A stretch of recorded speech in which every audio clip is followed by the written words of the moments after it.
Idol, maayong hapon.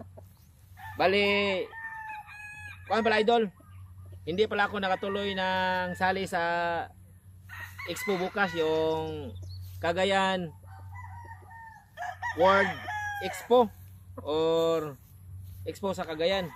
Kasi medyo bata-bata pa yung mga kuan ko. Hindi ako nagdadala ng mga bata. Gusto ko yung mature, ganito lang oh. 5K to. Gusto ko yung mature para magamit na din. Then bago pa din yung harvest yung iba. Ito yung nauna na nag-matured. Ito yung unang astig sa range. Idol, bali sa susunod na lang idol ha. Pasensya na yung mga nag-abang sa akin at gusto sanang makamit and greet. Then wala na yung boat ko. Susunod na lang, igihan natin tapos pukusan to sa breeding para marami tayong ma-display dyan sunod. Salamat sa mga supporters at mga followers ko dyan sa Mindanao. Thank you mga idol.